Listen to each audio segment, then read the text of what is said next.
बिस्मिल्लाहिर्रहमानिर्रहीम। अज़ीज़ तलबा इकराम, अस्सलामु अलैकुम वरहमतुल्लाहि वबरकातुहू। इक़रा हुफ़ाज़ बॉयज़ सेकेंडरी स्कूल की जानिब से ऑनलाइन क्लासेस में खुशामदीद।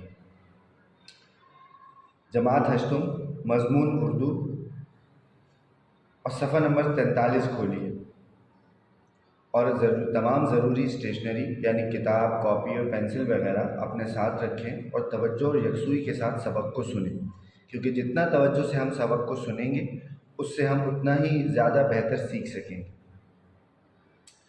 अज़ीज़ तलबा, इस सबक में हम 3 बातों को मद्देनज़र रखते हुए सबक पढ़ेंगे। नंबर 1, नज़म का ख़ुलासा करना, बंद की तशरीह करना और रदीफ़ को पहचानना।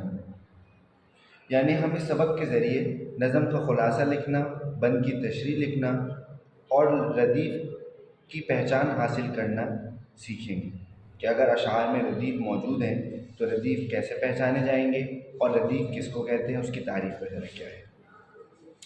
तो प्यारे बच्चों, आइए हम सबक का आगाज़ करते हैं। बारिश में तो सब लोग ही लुत्फ़अंदोज़ होते हैं। मतलब बारिश, कोई भी फ़र्द ऐसा नहीं होता कि बारिश हो और उसे मज़ा ना आए।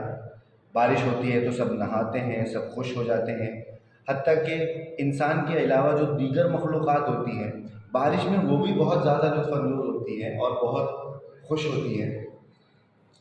क्या आपने कभी ये सोचा कि अगर ये बारिश ना हो, अल्लाह ताला ये बारिश क्यों करते हैं, और अगर ये बारिश नहीं हो तो इससे हमारी ज़िंदगी पर क्या असर पड़ेगा? क्या हमारी ज़मीन इस बारिश के ना होने से मुतासिर होगी? जी हाँ, बिल्कुल सही सोच रहे हैं आप अपने जहन में कि अगर बारिश होना बंद हो जाए और ये बारिश ना हो तो हकीकतन हमारी दुनिया और हमारी ज़मीन भी इससे क्या होगी, मुतासिर।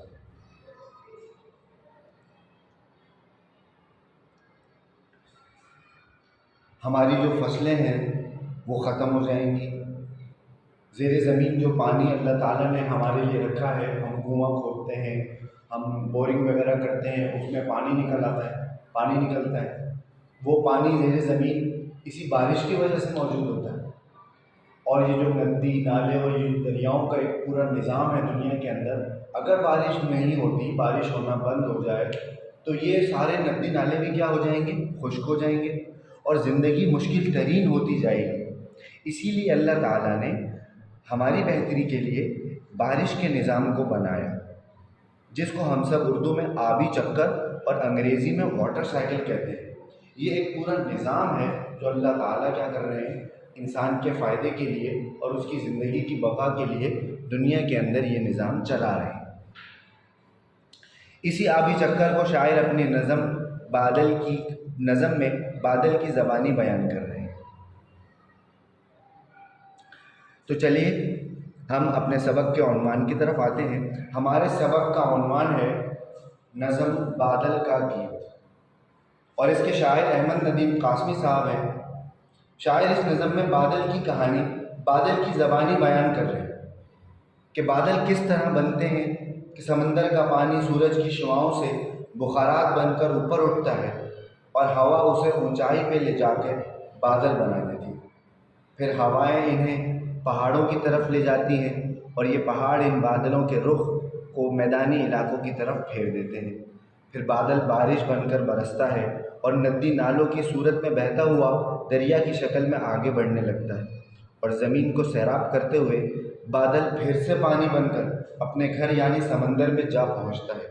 ये एक आबी चक्कर, ये एक बारिश का पूरा निज़ाम है जो इस नज़म में शायर बादल की ज़बानी बयान कर रहे हैं। तो चलिए बच्चों, हम बुलंद ख़्वानी का आगाज़ करते हैं ताकि बाकायदा सबक को समझना शुरू करें।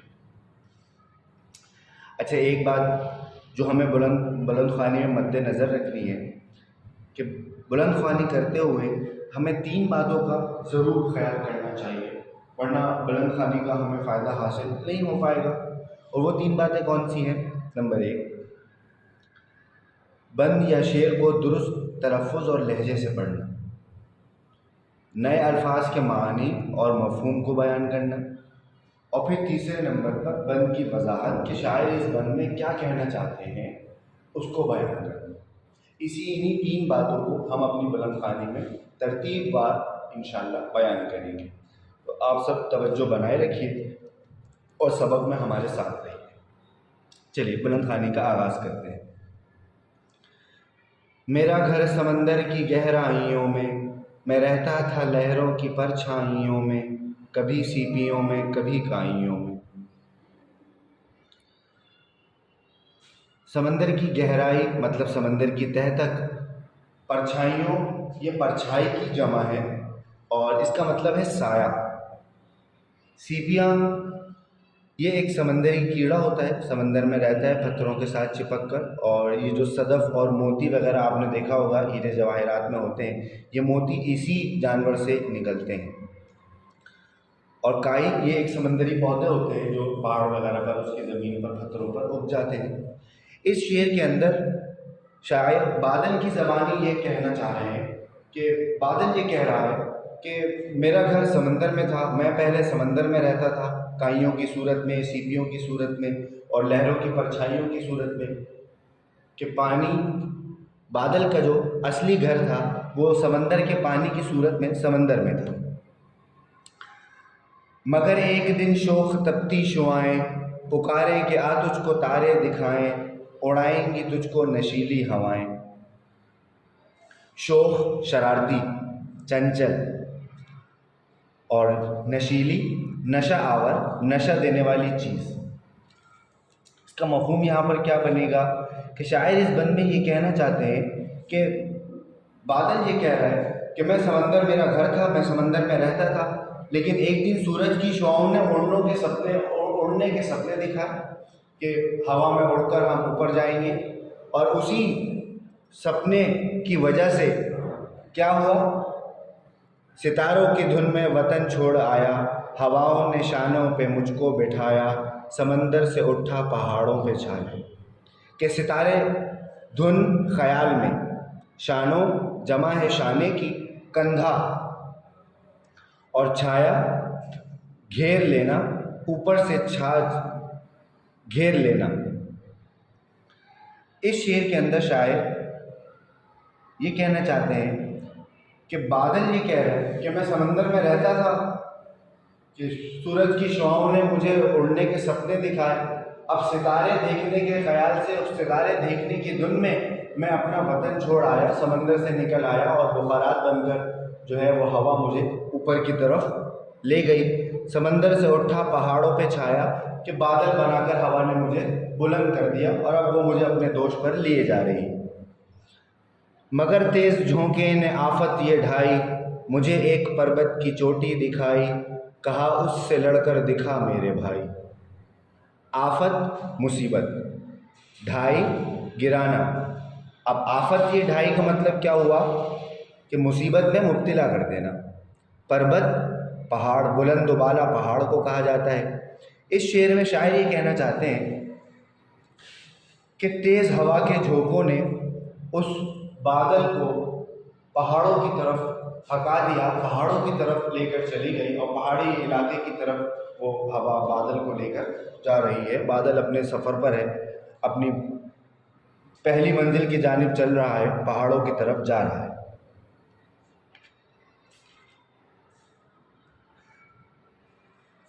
मैं लपका तो पर्वत ने मुझको धकेला, वो अकड़ा मैं गरजा, वो बेफरा मैं खेला, पर अफसोस फ़ानी है खेलों का मेला।